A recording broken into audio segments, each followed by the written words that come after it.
খ্রিস্টানদের উদ্দেশ্যে বলছি, সেদিন আর নেই। এখানে পুরোপুরি মাটি একদম তেতে আছে, ঠিক আছে? তো তোমাদের যেখানে দেখতে পাবো, আমরা আমরা খুব ভারতীয়, আমরা খুব সংবিধান মেনে চলি। গণতান্ত্রিক ভাবে আমরা আপনাদের আপ্যায়ন করব। পাড়া যেখানে যেখানে দেখতে পাবো আমরা। ओम नमस्ते। जय श्री राम, जय श्री कृष्ण, भारत माता की जय, सत्य सनातन वैदिक धर्मेर जय। मित्रगण, आज যে হঠাৎ করে যে লাইভের যে সূচনা আমি দিলাম আপনাদেরকে, বেশ কিছু হিন্দু তারা তাদের যে ভগবান, যে ৩৩ কোটি দেবতা, আরো যত বিভিন্ন গুরু আছে, যদি লিস্ট করা যায় কত কোটি হবে তার ঠিক ঠিকানা নেই। তো এত ভগবান, এত গুরুকে ছেড়ে তাদের এখন যিশু প্রেমী হতে হয়েছে।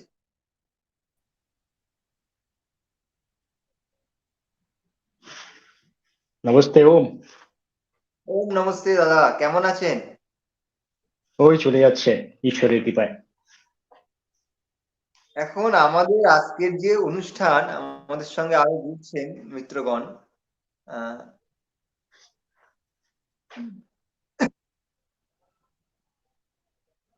হ্যাঁ, আমাদের সঙ্গে জুড়েছেন দেব দাদা। আপনাকেও নমস্তে জানাই দাদা, শুনতে পাচ্ছেন কি? হ্যাঁ, শুনতে পাচ্ছি। সবাইকে নমস্কার, সবাইকে অনেক অনেক অভিনন্দন। এবার বিষয়টা হচ্ছে, আমি আজকে যে প্রোগ্রামটা রেখেছি, আজ ইউটিউবে যে লাইভ চলছে, হঠাৎ করে আজকে আমি বিনা সূচনা দিয়ে হঠাৎ করে লাইভটা শুরু করেছি এবং লাইভের কিছুক্ষণ আগে সূচনা দিয়েছি। তো বিষয় হচ্ছে এটা যে আমাদের এই হিন্দু সমাজের, এই হিন্দু যারা সেকু মাকু চাকু এই ধরনের যারা নামে বিখ্যাত, তো তারা কি করছে, আমি যখন বাইবেল খুলে খুলে দেখাচ্ছি যে বাইবেলে যিশু খ্রিস্ট কে, খ্রিস্টান কি, এবং তারা আমাদেরকে কিভাবে মূর্খ বানিয়ে খ্রিস্টান বানাচ্ছে, যখন বাইবেলের পৃষ্ঠা খুলে খুলে রেফারেন্স দিয়ে দিয়ে দেখাচ্ছি, আমার মন গড়া কিছু বলছি না। তো এই যিশু প্রেমী যারা, মানে যে আমাদের মানে সনাতন ধর্মের কিংবা এই হিন্দুদের পৌরাণিকদের এত দেবদেবী, এত গুরু ঘন্টাল থাকতেও এদের তাতেও পোষাচ্ছে না, এদের সেই যিশু খ্রিস্ট, যিশু খ্রিস্ট যিশু প্রেমী এতটাই হয়ে গেছে যে প্রমাণ দেওয়া সত্ত্বেও তারা আমাকে গালাগালি দিচ্ছে, এই বাইবেল হাতে করে নিয়ে আমি দেখাচ্ছি তারপরেও। তো সেই যে গালাগালি তারা দিচ্ছে, সেই বিষয়ে আমি আপনাদের সামনে তুলে ধরবো, তার কিছু কমেন্ট আমি আপনাদেরকে পড়ে শোনাচ্ছি, আপনারা আশ্চর্যচকিত হয়ে যাবেন। দেখুন, লিখছে একজন, এই বিষয়ে আমি সুজিতদার কাছে আসবো এই কমেন্টটা পড়ে। একজন লিখেছে, দেখুন, যে আমি একজন সনাতন, তবু তবু বলছি, বিনা রক্তপাতে যে ধর্ম সৃষ্টি পৃথিবীব্যাপী সবচাইতে বেশি ফলোয়ার, তাকে তুচ্ছ ভাবে না দেখাটাই সনাতনের বৈশিষ্ট্য। মানে বলতে চাইছি, খ্রিস্টানরা বিনা রক্তপাতে পৃথিবীতে তারা সব থেকে বেশি ফলোয়ার্স তৈরি করেছে। তো এই বিষয়ে সুজিতদার কাছে আসবো। নমস্তে। আসলে যিনি বলেছেন ওনার স্বল্প বুদ্ধিতা বলবো। আর এ প্রসঙ্গে আরো একটা কথা বলে রাখি, কিছুদিন আগে আমাদের পবিত্র ভাই আমাদের একটা ভিডিও বানিয়েছিল ইসলাম বাইবেলের উপরে ভিত্তি করে। বাইবেলে যে যিশু কতটা ভণ্ড ছিলেন বা কতটা নির্দয় ছিলেন, সে বিষয়ে উনি একটা কিছু উপস্থাপন করেছিলেন বাইবেলের ব্যাখ্যা বাই ব্যাখ্যা করে। তো সেখানে এটাও দেখিয়েছিলেন যে যিশুর উপরে যারা বিশ্বাস রাখেন তারা হাতের ইশারায় পাহাড়কে উবড়ে ফেলবেন, এরকমও ছিল। তো সেটা পবিত্রতা যথাযথ যেভাবে পারেন উনি করেছেন। সেখানে একটা কাউন্টার ভিডিও এসেছিল। তো কাউন্টার ভিডিওটা এরকম শুরু করেছিলেন যে, নমস্কার পবিত্রদা আমাদের নামে মিথ্যাচার করছে। পবিত্রদা, এতে বোঝা গেল পবিত্রদা আমাদের পছন্দ করেন না, খ্রিস্টানদের পছন্দ করেন না। আর আমরা কিন্তু সনাতনীদের খুব পছন্দ করি বা ভালোবাসি। তো প্রথম লাইনটা ছিল এটা তাদের। এবং আজকে পবিত্র তুমি যেটা বললে যে কোন একটা কমেন্ট করেছে যে বিনা রক্তপাতে গোটা পৃথিবী ছড়িয়ে গেছে। হ্যাঁ, আসলে যিনি কমেন্ট করেছেন তাকে এটা প্রথমেই বলতে চাই বিনা রক্তপাতে পৃথিবী ছড়ায়নি। আজকে পৃথিবীর বুকের কথা ছেড়ে দেন, বিভিন্ন দেশের কথা ছেড়ে দেন, আমি ভারতের উদাহরণ দিয়ে বলছি আপনাকে। ভারতবর্ষে যদি না ইংরেজ অর্থাৎ খ্রিস্টানরা যদি না ব্যবসা করতে আসতেন, আর তারা যদি না ভারতের রক্ত শোষণ করতেন, যারা রক্ত শোষণ করে নিয়ে গিয়ে ইংল্যান্ডকে সোনার করে বানিয়েছে, সুসজ্জিত করে সাজিয়েছে, যাদের কি বলে কক্ষ ঘরে এখনো তাদের সোনা দানা, আমাদের এখানকার সমস্ত জিনিস পাওয়া যাবে, কোহিনূর হীরা পর্যন্ত এখনো আছে, লুট করে নিয়ে গেছে। তো লুট তো এমনি হয়নি, এখানে তো খ্রিস্টান এইভাবে প্রচার হয়নি। খ্রিস্টান এইভাবে প্রচার হয়েছে যে তারা এসেছে লুট করতে, লুট করার পাশাপাশিও তারা ভালো বলে মানুষের ব্রেন ওয়াশ করিয়েছে। এটা ভাবা মূর্খামি যে হালেলুয়া বলে রোগকে দূর করে দিল, আর মানুষ তাতে প্রভাবিত হয়ে, হ্যাঁ নমস্কার প্রবীরদা, তো মানুষ হালেলুয়া বলে মানুষের রোগ দূর করে দিল, আর তাতে প্রভাবিত হয়ে মানুষ ধারাধার খ্রিস্টান গ্রহণ করতে থাকলো। এটা কিন্তু মোটেও সত্য কথা নয়, এটা পুরোপুরি ফলস। ওরা যেখানে যেখানে উপনিবেশ গড়ে গড়ে তুলেছে, সেখানে সেখানে নিজেদের খ্রিস্টান যে সভ্যতা, যে একটা সম্প্রদায়, সেটাকে খাড়া করেছে। আজকে যে যারা এসব কথা বলছে, আজকে যারা খ্রিস্টান নিয়ে প্রচার করছে ভারতবর্ষের বুকেও, তারা কিন্তু ভারতীয়ই, বেশিরভাগটা ভারতীয়ই। তারা ব্রিটিশ পাউন্ডে কিংবা আমেরিকান ডলারে বিক্রি হয়ে গেছে, ঠিক যেভাবে বিক্রি হয়েছিল 1757-তে, ঠিক আছে, ব্রিটিশদের কাছে, অর্থাৎ ওই খ্রিস্টানদের টাকাতে গোলামি করে মীর জাফর বিক্রি হয়ে গিয়ে পলাশির যুদ্ধের মাধ্যমে ভারতে ঢুকিয়েছিল। সেই রকমই আজকে ডিজিটালি ভাবে এই সব মির্জাফর যারা বসে আছে, হিন্দু হয়েও ব্রিটিশ পাউন্ডে বিক্রি হয়ে গিয়ে এরা এরকম মিথ্যাচার করে যাচ্ছে। তো যেটা উনি বলতে চেয়েছেন যে বিনা রক্তপাতে, রক্তপাতে বিনা রক্তপাতে কখনোই নয়, পুরোপুরি চক্রান্ত করে, পুরোপুরি সাম্রাজ্যবাদী বিস্তার নিয়ম করে, যেভাবে করা যায়, যেভাবে প্রচার করা যেতে পারে সেইভাবেই করেছে। তো প্ল্যানটা একটু অন্যরকম, এরা ইসলামেরদের মতো এইভাবে আসেনি, এরা অন্যরকম ভাবে এসেছে, মানুষের ব্রেন ওয়াশ করে, টাকার বসে, টাকার বলে।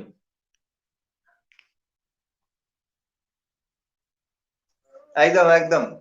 আর একটা কথা মনে করি, যারা এসব লিখছে, এই একেবারে রিসেন্ট ঘটনা যে মহারাষ্ট্রের যে সাধুদের হত্যা করা হলো, একেবারে চোখের সামনে সেই ভিডিও ফুটেজ তুলে ধরা হলো, পালঘরের হত্যাকাণ্ড। আমাদের সন্ন্যাসীদেরকে পিটিয়ে মারা হলো, কারা মেরেছে? কি খ্রিস্টানরা মেরেছে। তো এটা অনেকে জানে না, আমাদের সাধারণ মানুষরা অনেকে জানে না। এরা মনে করে খ্রিস্টানিটি এরা খুব শান্তিভাবে পালন করে যাচ্ছে এবং প্রচার করে যাচ্ছে, কিন্তু না, এরা অনেক কিছু ঘটিয়েছে, তার আমরা লিস্ট তুলে ধরবো পরবর্তী ভিডিওতে। আমি প্রবীরদা আমাদের সঙ্গে কমেন্টে জুড়েছেন, আমি প্রবীরদাকে বলবো যদি আপনার যদি ব্যস্ততা না থাকে আপনি আমাদের সঙ্গে লাইভে জুড়ুন, আপনাকে ফোন করেছিলাম। নমস্কার সবাইকে, নমস্কার নমস্কার, জয় শ্রীরাম, জয় শ্রীকৃষ্ণ। জয় শ্রীরাম, জয় শ্রীরাম, জয় শ্রীকৃষ্ণ। প্রবীরদা নমস্তে, একটু ফোনে সমস্যা হচ্ছিল, নমস্তে ক্ষমা চেয়ে নিচ্ছি, সবাই গোলযোগ হচ্ছিল। আমি এবার দেব কুমার দাদার কাছে একটু আসবো। আমি একটা কমেন্ট আপনাকে পড়ে শোনাচ্ছি, আপনি এই কমেন্টটা শুনুন, শুনে এর উপরে আপনার বিচার প্রদান করুন মানুষের সম্মুখে। আপনি কি শুনতে পাচ্ছেন আমার কথা? হ্যাঁ নিশ্চয়ই, আমি বাধিত হব। দেখুন, এখানে একজন কমেন্ট করেছে, এই আমি রামকৃষ্ণ মিশন থেকে যখন আমি এই প্রত্যেকটা রামকৃষ্ণ মিশনের বই থেকে খুলে খুলে দেখিয়েছি যে তারা কতটা যিশু প্রেমী। তো সেই পরিপ্রেক্ষিতে একদিন রামকৃষ্ণ মিশনের প্রেমী দাদা এবং যিশু প্রেমী দাদা কি লিখলেন, আমি একটু পাঠ করে শোনাই আপনাদের। হ্যাঁ, এই প্রবীরদার কাছে দেখুন আছে ওই একই ধরনের পুস্তক। এখানে লিখেছে, তুমি ভাই রামকৃষ্ণ ঠাকুর রামকৃষ্ণ দেবকে নিয়ে পর্যালোচনা করছো, কত তোমার বুদ্ধি ধরে অবাক লাগে, তুমি কলিযুগের কোন অবতার? আমাকে বলছে যে তুমি ভাই রামকৃষ্ণ ঠাকুরকে নিয়ে কথা বলছো, পর্যালোচনা করছো, কি ভাই? তুমি কি কলিযুগে দাদা? মানে আমাকে ঠাট্টা করছে। তো এই বিষয়ে আমি দেবকুমার দার কাছে আসবো। দাদা, হ্যাঁ দাদা, আহ, প্রথমে আমি অ্যাকচুয়ালি ওই আগে যে কমেন্টটা তুমি দেখালে, আমি তার একটা ছোট্ট করে একটা উত্তর দিতে চাই সেই ভদ্রলোককে যিনি কমেন্টটা করেছিলেন, তারপরে আমি এই টপিকটাতে আসছি, তোমার যদি অসুবিধা না হয়। ঠিক আছে। অসুবিধা নেই তো? না না, অসুবিধা নেই। আচ্ছা, শান্তি দিয়ে যদি খ্রিস্টান সরানো হয়ে থাকে তাহলে 7 বার ক্রুসেড হয়েছিল কেন? মানে যিনি কমেন্টটা করেছিলেন তার আমি একটুখানি ফুড ফর থটস দিচ্ছি, কয়েকটা নাম বলছি। নামগুলো হচ্ছে Socrates, Galileo, Bruno, Joan of Arc, Copernicus.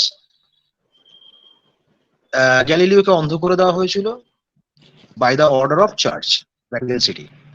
সক্রেটিসকে hemlock দিয়ে মারা হয়েছিল, ব্রুনোকে জ্যান্ত পুড়িয়ে মারা হয়েছিল, জন অফ আর্ককে জ্যান্ত পুড়িয়ে মারা হয়েছিল। শান্তির ধর্ম, তাই না? হ্যাঁ, হ্যাঁ, আচ্ছা, এখানেই শেষ হয়নি, তারপরে আরো হয়েছে, সেইগুলো ছেড়ে দিন। যিনি কমেন্ট করেছিলেন দয়া করে, আপনার হিস্ট্রিটা খুব একটা ভালো নয় মনে হয়, আপনি হিস্ট্রিটা পড়ে নেবেন। এবারে আসি রামকৃষ্ণ পরমহংসদেব।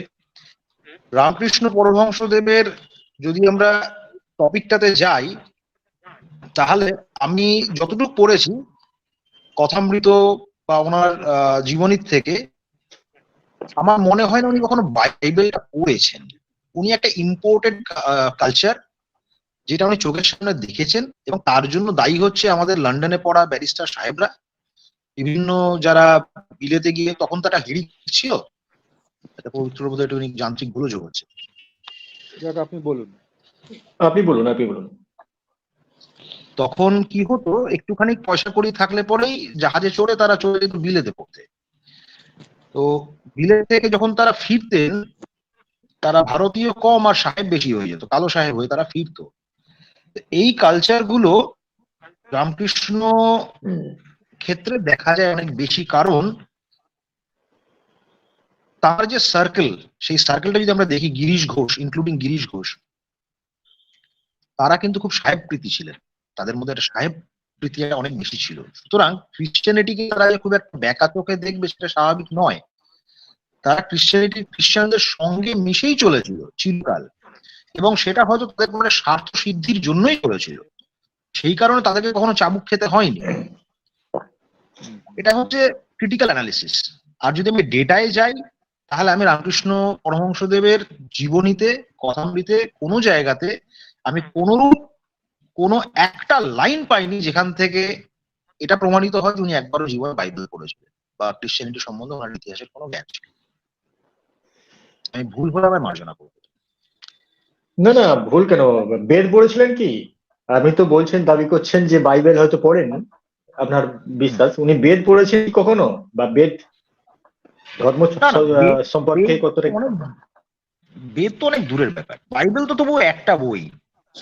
নিউ টেস্টামেন্ট হওয়ার পরে একটা বই, আর যদি আপনি কিং জেমস পড়েন তাহলে হচ্ছে 16খানা না 17খানা বই। কিন্তু ও তো অনেক পরের ব্যাপার, উনি আদৌ নিউ টেস্টামেন্টও পড়ে দেখেননি, আমি হলফ করে বলতে পারি। এবং একদম একদম এটা যদি আমি ওনার একদম ঠিক। জীবন চরিত্র দেখি, ওনার যদি জীবন চরিত্র দেখি, আহ যারা জানেন তারা জানেন, যারা জানেন না, নরেন্দ্রনাথ দত্তের বাড়িতে যখন উনি যেতেন, নরেন্দ্রনাথ দত্ত ওনাকে গান শোনাতেন, এবং উনি বেসিক্যালি নরেন্দ্রনাথ দত্তকে পার্সিউ করেছেন যে এসো একবার দক্ষিণেশ্বর, এসো একবার দক্ষিণেশ্বর এসো। যখন নরেন্দ্রনাথ দত্তকে, ওনার বাবা মারা যাওয়ার পরে ওনাকে এবং ওনার মাকে এবং ওনার ভাইকে বার করে দেওয়া হলো বাড়ি থেকে, তখন উনি রামকৃষ্ণ পরমহংসদেবের সঙ্গ যখন দিলেন, সেখান থেকে রামকৃষ্ণ পরমহংসদেবের উত্থান। তার আগে পর্যন্ত রামকৃষ্ণ পরমহংসদেবকে সেরকম ভাবে কেউ চিনতেন না। এটা ওনার জীবনীর থেকেও পাওয়া যায়, আর এটা স্বামীজির ভলিউম থেকেও পাওয়া যায়। পবিত্র, একদম। অনেকটা সময় নিয়ে নিয়েছি তোমার, চিন্তা করো।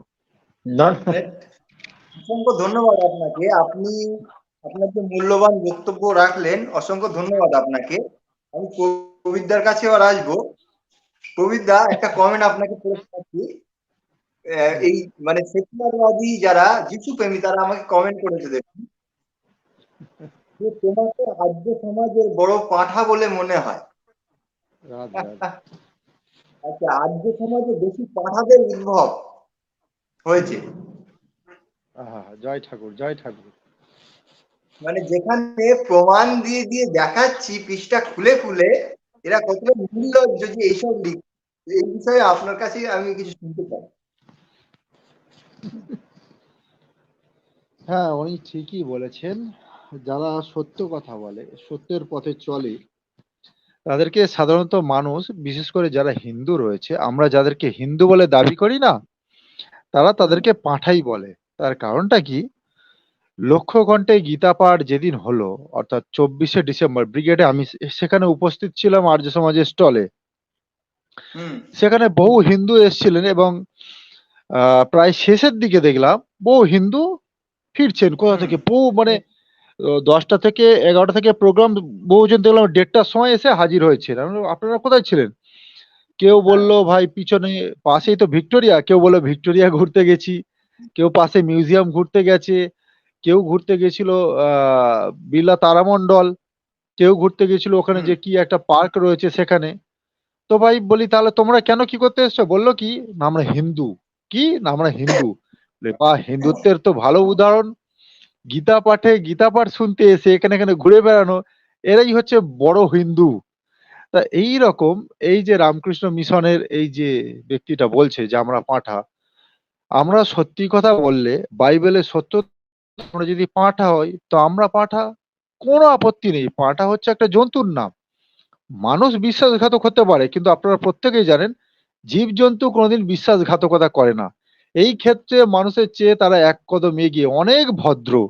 তারা অবলা হলেও তারা, তার মালিক যদি একবারও তাদেরকে অন্ন খাওয়ায়, তারা সেটা নিয়ে সারা জীবন তার পিছনে চলে। অর্থাৎ বেঈমান মানুষদের ছাড়া পাঁঠা অনেক বেশি ভালো এবং অনেক, কি বলবো, অনেক উন্নত। আরেকটা কথা কি, এই যে দাদা বলছিলেন যে রামকৃষ্ণ বাইবেল পড়েছিলেন কিনা জানি না, তো আমার জানা নেই সে সময় বাইবেল বাংলায় অনুবাদ হয়েছিল কিনা। যদি বাংলায় অনুবাদ না হয়ে থাকে, রামকৃষ্ণদেব তো নিরক্ষর ছিলেন, কারণ তার জীবনীতেই পাওয়া যায়। এবার হয়তো রামকৃষ্ণ মিশন অনেকে গালাগালি করবে রামকৃষ্ণ সম্পর্কে, তোমরা কি বলছো?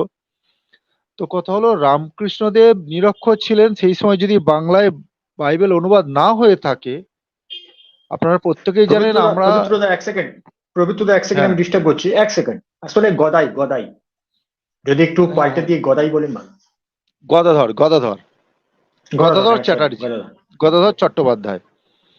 কারণ কি, কারণ নামের সঙ্গে পরমহংস জোড়াটা সত্যি আমাদের নিয়মের বিরুদ্ধে। অন্তত আমরা গদাধর বাবু বলতে পারি। তো গদাধর বাবু তিনি নিরক্ষর ছিলেন, তিনি ইংরাজি পড়া আপনারা প্রত্যেকেই জানেন। আমরা বিএ পাস ছেলে, অথচ ইংরাজি বলতে গেলে আমাদের কতটা বাঁধে। সেখানে তিনি ইংরাজি পড়ে বাইবেলের পাঠোদ্ধার করবেন, এ কথা মানা মুশকিল। কারণ কি, বাইবেলে এমন অনেক শব্দ বাংলাতেও আসে, সেগুলোর মানে অনেক খুঁজতে আমাদের অনেক অসুবিধা হয়। বাইবেলে এমন অনেক মানে, যেরকম জোতসেবা, তারপর হিব্রু, ফিলিস্তিন, ইয়াকুব, তো এই ধরনের শব্দগুলো তো খুবই জটিল এবং দুঃসাধ্য। তো সেখানে গদাধর বাবু বাইবেল তো আদৌ পড়েননি। আর তিনি যে সর্বধর্ম সমন্বয় করেছিলেন, তার মানেটা হলো কি, তিনি যে ধর্মের সাধক হয়ে জন্মেছিলেন, অর্থাৎ হিন্দু ধর্মের সাধক বলে পরিচিত, তিনি সেবা করতেন মা কালীর, সোজা কথা। আর তিনি মানে বহু বছর সাধনা করে বুঝেছিলেন, আমি এখানে কঠোর সত্যি কথা বলছি, অপ্রিয় সত্যি কথা, যে মা কালী বলে কিছু হয় না। ওই যে চারাতের গল্প, রাক্ষস বধ করতে করতে নিজের স্বামীর বুকে পা তুলে দিয়ে জিভ বার করেছে, এগুলো ফাজলামি ছাড়া আর কিছু না। তিনি এটা উপলব্ধি করতে পেরেছিলেন, সেই জন্যই তিনি ইসলাম এবং খ্রিস্টানের সাধনা করে দেখেছিলেন। কারণ কি, তিনি সনাতন ধর্মের মূল গ্রন্থ পড়ে দেখেননি। তো এই মা কালী, মা দুর্গা, এই ধরনের যে রূপকথার গল্প, কেউ যদি বলে যে মা কালী, মা দুর্গা কিভাবে রূপকথা, তাদেরকে ওপেন চ্যালেঞ্জ রইলো, ভাই তোমরা ডিবেটে বসো। তোমাদের এই পুরাণ নিয়ে যেখানে কালীর উল্লেখ আছে আমি প্রমাণ করে ছাড়বো ওগুলো রূপকথা। আর বড়দের মানে কি বলে, যেমন ছোটদের রূপকথায় কি শুনি, পরীরা আছে, 7 রাজার ধন এক মানিক, কোথায় সাপের মাথায় মণি গজাচ্ছে, সেরকম এগুলো পুরাণগুলো হলো বড়দের রূপকথা। কারো যদি আপত্তি থাকে, ভাই ঠাকুমার ওপেন ঝুলি। চ্যালেঞ্জ রইলো। হ্যাঁ, বড়দের ঠাকুরমার ঝুলি, মানে প্রপিতময় ঝুলি যেটাকে বলা হয় আর কি। তো যাই হোক, না না, এখানে এখানে আমাদের সাথে দেখুন। করবো প্রবীর। হ্যাঁ হ্যাঁ হ্যাঁ হ্যাঁ হ্যাঁ হ্যাঁ, ইন্টারাকশনটা হচ্ছে, আমি যদি খানিকক্ষণের জন্য 5 মিনিটের জন্য এটা ধরেও নি যে এটা রূপকথা, মানে আমি জানি, আমি তোমার পয়েন্টটা বুঝতে পারছি, আমার তোমার সঙ্গে কোনো রকম দ্বিমত নেই, তাহলে যারা ধরুন খাচ্ছে এগুলোকে গিলছে তাদের জন্য আমি ধরে নিলাম যে হ্যাঁ এটা রূপকথা নয়, এটা বাস্তব কথা, পুরাণে বিশ্বাস করা যায়। তাহলে হ্যাঁ। দাদা কালী সাধনার কতগুলো পথ আছে, বামাচার আছে, অমুকচার আছে, তমুকচার আছে। গদা দাদা কোন পথটা, সরি গদা দাদা স্যার তো জুদা হয়ে যাবে, মানে রামকৃষ্ণ পরমহংস বাবু উনি কোন সাধনার পথটা বেছে নিয়েছিলেন, এটা যদি আমায় কেউ বলতে পারে। আরে ওর প্রমাণ তো পবিত্রতা ভিডিওতে দেখিয়ে দিয়েছে। বামাচারের মাধ্যমে ওই যে কোন নগ্ন মেয়ের কোলে বসে উনি সাধনা করেছিলেন, পবিত্রতা এর আগে দেখিয়ে দিয়েছে। সুজিতদার কাছে আমি একটা গুরুত্বপূর্ণ একটা কমেন্ট এসছে, আর সুজিতদার পরে আমি দেবদার কাছে খুব আরো গুরুত্বপূর্ণ একটা বিষয় নিয়ে আসবো। তো এখানে একজন কমেন্ট করেছে যে যিশু তো সবার মধ্যে বিরাজমান। হ্যাঁ, যেমন আমাদের এখানে বলা হয়েছে কি বেদের মধ্যে ঈশা ভাষ্যম সর্বম, মানে ঈশ্বর সব জায়গায় বাস করেন। তো সেই বলছে যিশু সবার মধ্যে বাস করে। তো এখানে আপনার একটু বলবেন যিশু কিভাবে সবার মধ্যে বাস করে? মানে হঠাৎ করে এই ধরনের উদ্ভট কথাবার্তা শুনলে নিজেকে তো নিজে নিয়ন্ত্রণে রাখা যায় না, কি বলবো না বলবো এটা একটা অস্থিরতার, মানে একটা অপ্রস্তুত পর্যায়ে পড়ে যেতে হয়। উনি যে কথাটা বলতে যাচ্ছেন, ঈশ্বর তো সবার মধ্যে বসবাস করে, তার মধ্যে যত খারাপ জিনিস আছে তার মধ্যে ঈশ্বর বসবাস করেন। তো খারাপ জিনিস খারাপ জিনিসের মধ্যে যদি ঈশ্বর বসবাস করেও থাকে, তাহলে খারাপ জিনিসটাকে নিয়ে আমি মানবো নাকি? আমরা খারাপ কি যীশু খ্রিস্ট, খারাপ কি ভালো, সেটা বাইবেল খুলে আমরা প্রমাণ দেখাচ্ছি। বাইবেল খুলে প্রমাণ দেখানো সত্ত্বেও যদি মানুষ অন্ধবিশ্বাসে মোহিত হয়ে সেটাতেই ডুবে থাকতে চায়, সেটা তাদের একান্ত ব্যক্তিগত স্বাধীনতা, এতে আমাদের কিছু বলার নেই। তবে হ্যাঁ, এই ধরনের অন্ধবিশ্বাস থেকে বেরিয়ে আসাটাই ভারতীয়দের জন্য মঙ্গল হবে। আচ্ছা, এখানে পাপনদা একটা কথা লিখেছেন, যে কথাটার উত্তর আমি দেবদার কাছ থেকে শুনতে চাই। উনি লিখেছেন, দাদা ছোটবেলা থেকে শুনছিলাম রামকৃষ্ণ পরমহংসদেব তিনি মা কালীকে সাধন করে পেয়েছিলেন। শুনেছি তিনি মা কালীর সঙ্গে কথাও বলতেন। তো আপনি এই বিষয়ে কি বলবেন? দেবদার কাছে আসবেন। আমি যতদূর জানি তাতে উনি একবার বিষ্ঠার মধ্যে দিয়ে গিয়ে, মানে আবক্ষ বিষ্ঠার মধ্যে দিয়ে একটা গাছকে জড়িয়ে ধরে চেঁচিয়ে বলেছিলেন মা পেয়েছি, মা পেয়েছি, মা পেয়েছি। কালকে যদি এই কাজটা আমি করি, আপনি আমাকে কি বলবেন? আপনি আমার পদধূলি নেবেন তো, আমাকে জুতো পেটা করবেন? চরণামৃত পান করবো। এটা একটা রোগ। এই রোগটার মানে আপনি যদি DSM-5 বলে একটা, আপনি গুগলে সার্চ করবেন, DSM-5 বলে একটা আমেরিকান সাইকিয়াট্রি সোসাইটির একটা ম্যানুয়াল আছে, সেখানে দেখবেন এই রোগটার নাম হচ্ছে ডিমেনশিয়া। এটা রোগ, আর কিছু না। এই সেম রোগটা আরো একজনের ছিল, সে আরবে বাস করতো। আচ্ছা, আমি একটা কথা বলি এর মাঝে, যদি কথা বলা শেষ হয়ে যায় দেবকুমার দাস। দেখুন, হ্যাঁ, ইতিমধ্যে আমাদের বৈদিক প্রচার চলছে, আর বৈদিক প্রচার চলার কারণে অনেক সম্প্রদায়েরই এটা খুব অসুবিধার কারণ হয়ে দাঁড়াচ্ছি আমরা। অথচ আমরাও সনাতনী, যারা আমাদের বিরোধ করছে তারাও সনাতনী। আমাদের আসলে এটা বোঝাতে হবে যে হিন্দু সমাজ যারা পুরাণকে মানে এবং যারা বৈদিক বেদকে অনুসরণ করে আংশিকভাবে, আমরাও সনাতনী, আমরা পুরোপুরি পুরাণ গালগপ্প গাঁজাখড়ি পুরাণকে ছেড়ে দিয়ে আমরা পুরোপুরি বেদকে মানি। এই হিন্দু সমাজ আর আর্য সমাজের মধ্যে দ্বন্দ্ব লাগিয়ে দেওয়ার চেষ্টা চলছে বহুকাল আগে থেকে। এর মধ্যে সবচেয়ে বড় ভূমিকা পালন করছে আমাদের বামপন্থীরা, এবং তার মধ্যে তো আছেই আমাদের হিন্দু যারা অর্থ পিপাসু, অর্থ পিচাসী যেসব ব্রাহ্মণরা আছে, মানে নামধারী ব্রাহ্মণ বললে ভুল হবে, নামধারী ব্রাহ্মণ, বংশানুক্রমে ব্রাহ্মণ, বিভিন্ন বড় বড় মন্দির প্রতিষ্ঠাতার যেসব কমিটি আছে, তারা আমাদের বিরুদ্ধে, আমাদের মধ্যে এই ধরনের একটা দূরত্ব তৈরি করতে চাইছে। আমাদের আসলে এটা ক্লিয়ার করতে হবে, প্রথম কনসেপ্টটা ক্লিয়ার করতে হবে যে আমরা আসলে ধর্মীয় যে কুসংস্কার আছে, ধর্মীয় যে নোংরা আছে, যার কারণে আমরা পিছিয়ে আছি, সেটাকে দূর করতে চাই, সেটাকে যুক্তিসঙ্গত খণ্ডন করতে চাই। আমরা কোনো ব্যক্তি বিশেষ বা কোনো ব্যক্তির বিরুদ্ধে আমরা বলবো না, যেটা উচিত হবে সেটাই আমরা বলবো। আমরা রাতে স্বপ্ন দেখলাম আর সকালবেলা এসে কাউকে আমরা বলতে তার খণ্ডন করতে থাকলাম, সেটা আমরা করবো না। আপনারাও সৎ করুন, যারা আমাদের বিরোধ করছেন আপনারাও সৎ করুন, করে নিজে চোখে দেখুন, নিজের বিচার নিজের বুদ্ধিকে আপনারা কাজে লাগান, এবং তারপর আপনারা উপলব্ধি করুন কোনটা সঠিক কোনটা বেঠিক। আপনারা কোনো একটা জিনিসের প্রতি মানে পুরো কি বলবো অন্ধ হয়ে গিয়ে, আজকে একজন ভিডিও বানাচ্ছে তাকে বলছেন ভাই তোমার তো অনেক জ্ঞান হয়ে গেছে, তোমার বোঝার এখনো বয়স হয়নি, আর একজনকে বলছে তোমরা পাঠা আছো। এই জিনিসগুলো বিলাপ ছাড়া কিছু বলা যায় না। হুম। আপনারা কি বলেন এই বিষয়ে? আমি এখানে কিছু বলি। বিষয়টা হলো আচ্ছা একটু আগে যে রামকৃষ্ণ, প্রবীর দা, এক মিনিট প্রবীর দা, একটা একটা উদাহরণ আমি খুঁজছিলাম, আমি পেয়ে গেছি, ওটা আমি দিয়ে আপনার কাছে আসতে চাইছি। ওখানে যে ব্যক্তি কমেন্ট করলেন যে যিশু সকলের হৃদয়ে বাস করে, সুজিত দা উনি বললেন যিশু সকলের হৃদয়ে বাস করে। দেখুন এখানে মথি নামক যে সুসমাচার রয়েছে, মথি লিখিত সুসমাচার, সেখানের যে 17 নম্বর অধ্যায়, সেই 17 নম্বর অধ্যায়ের 15 নম্বর বচনে কি বলছে আমি আপনাদেরকে পড়ে শোনাচ্ছি। দেখুন,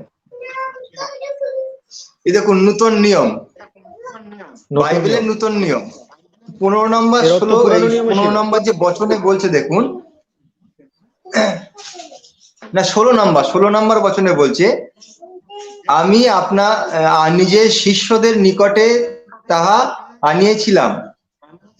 আচ্ছা, তারপরে 17 নম্বরে বলছে যিশু উত্তরে কহিলেন, এবার যিশু বলছেন হে অবিশ্বাসী ও বিপদগামী বংশ, মানে ও শিষ্যদেরকে বলছে হে অবিশ্বাসী এবং বিপদগামী বংশ, আমি কতকাল তোমাদের সঙ্গে থাকিব, কতকাল তোমাদের প্রতি সহিষ্ণু করিব, তোমরা উহাকে এখানে আমার কাছে আনো। তার মানে যিশু এখানে বলছে যে আমি মৃত্যুর পরে কিন্তু আমি থাকবো না, আমি কতকাল থাকবো, তোমরা আমার কাছ থেকে এই বিদ্যাগুলো শিখে নাও, কেননা আমি যখন থাকবো না তখন এই বিদ্যাগুলো তোমরা কাজে লাগাবে।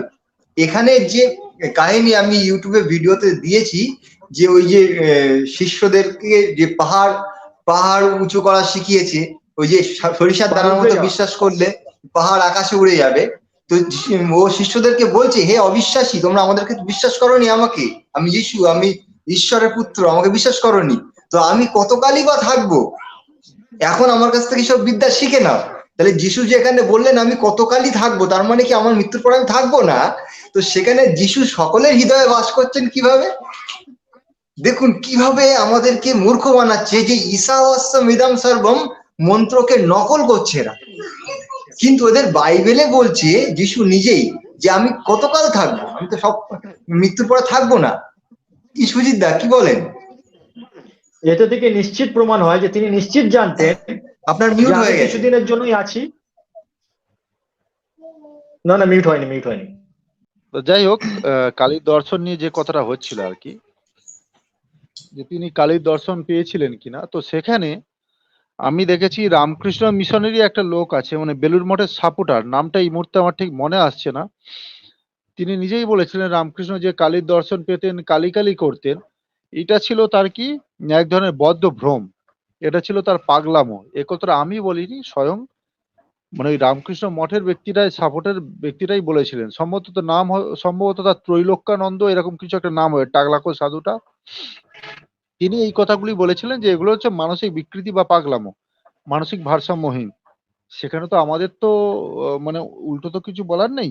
তো আমাদের সঙ্গে আকাশজি, তো ওনার কাছে একটু আসতে চাইছি, ওনার পরিচয় একটু নিতে চাইছি, এবং ওনাকে অনুরোধ করবো যে এই বিষয়ের উপরে আপনার কিছু বক্তব্য যদি থাকে আপনি অবশ্যই বলতে পারেন।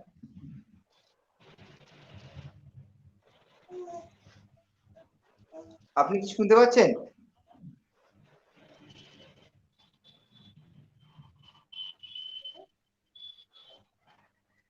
আকাশজি, আপনি কি শুনতে পাচ্ছেন আমার কথা? আচ্ছা, ওনার কাছে আওয়াজ পৌঁছালে উনি বলবেন। আহ, ঠিক আছে। আমি আমাদের এখানে তুমি ওম নমস্তে। আর ওম নমস্তে, ওম নমস্তে। না, আমার কিছু ও। বলার নেই। আমি কি একটা জিজ্ঞেস করছিলাম যে প্রাচীন গীতা কোথায় পাওয়া যাবে? প্রাচীন গীতা প্রাচীন আর্য গীতা। সমাজে পেয়ে যাবে, কলকাতা তো আর্য সমাজে চলে আসবে। বাংলাটা কি আছে এখন? ওটা প্রবীরদা বলতে পারবে, প্রবীরদা বলুন। এই জানুয়ারির মধ্যে প্রাচীন গীতা, বৈদিক গীতা, অন্ধবিশ্বাস নির্মূলন, অথর্ববেদ সরল পরিচয়, সামবেদ সরল পরিচয়, সে সঙ্গে বেদের উপর অশ্লীলতার ব্যর্থ আক্ষেপ, আর আরো কিছু পুস্তক আছে, দয়ানন্দ চরিত, হিন্দু সংগঠন, আর একটা কি ছিল, এই ধরনের মোট 10খানা পুস্তক নতুন আসছে। আর আরেকখানা পুস্তক হয়েছে আর কি, সত্যনারায়ণ ব্রত কথা বলে, পণ্ডিত জগদীশ্বরানন্দ সরস্বতীজির লেখা। অনেকেই ভাববেন এটা পৌরাণিক সত্যনারায়ণ, কিন্তু বাস্তবে তা নয়, সেখানে প্রকৃত সত্যনারায়ণের পরিচয় তুলে ধরা হয়েছে।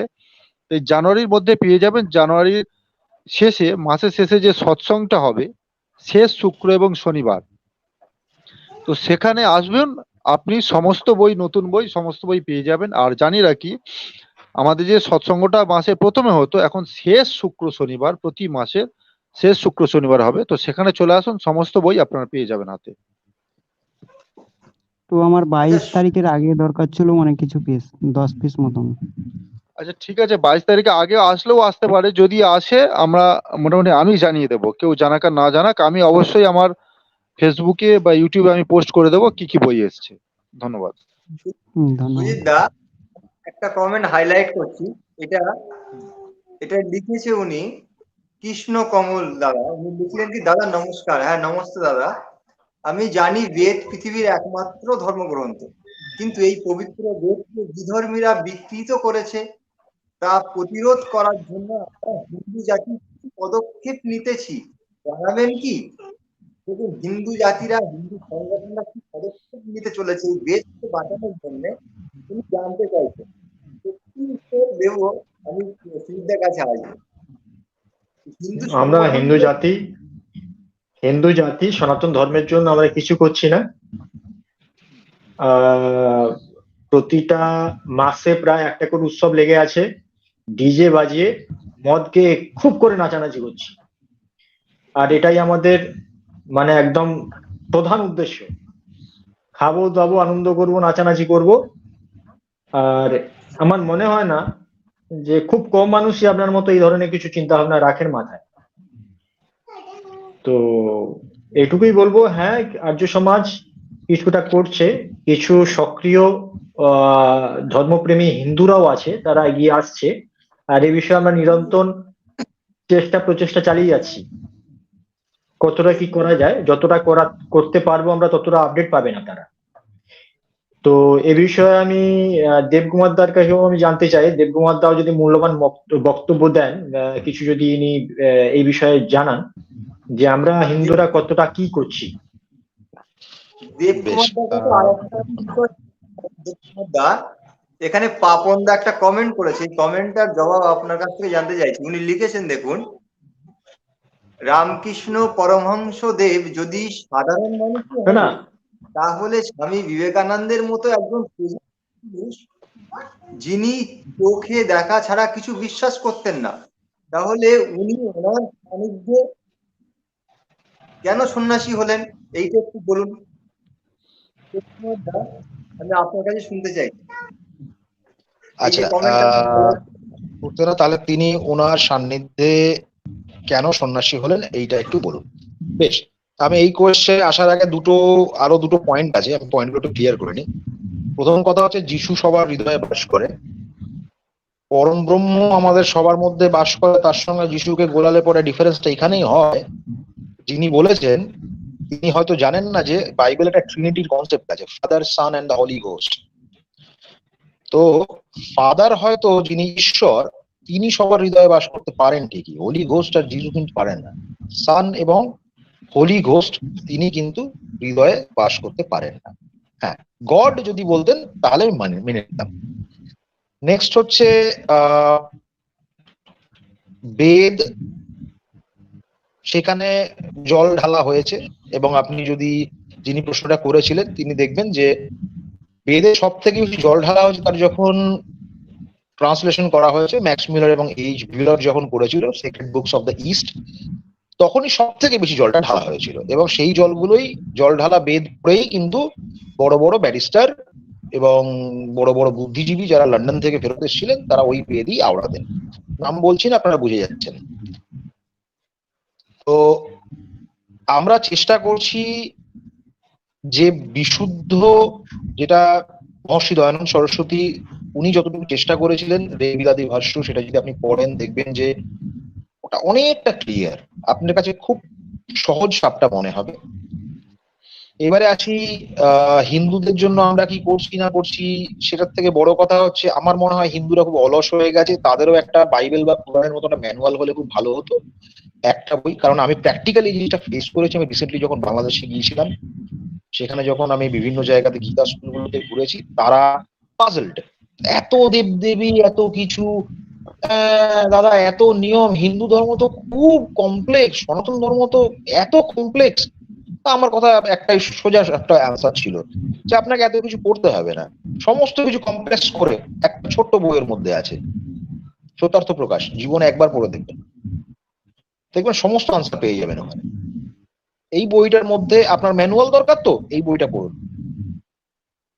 সনাতনকে চেনার জন্য এই বইটা পড়ুন, সবকিছুর আনসার পেয়ে যাবেন এখানে, এবং এত সুন্দরভাবে পাবেন যেটা আপনি কোরআন আর বাইবেলেও পাবেন না। এখানে কোয়েশ্চেন এবং আনসার এরকম ভাবে দেওয়া রয়েছে, আপনার সমস্ত সূচিপত্রটা পড়বেন সেখানেই কমপ্লিট হয়ে যাবে সবকিছু।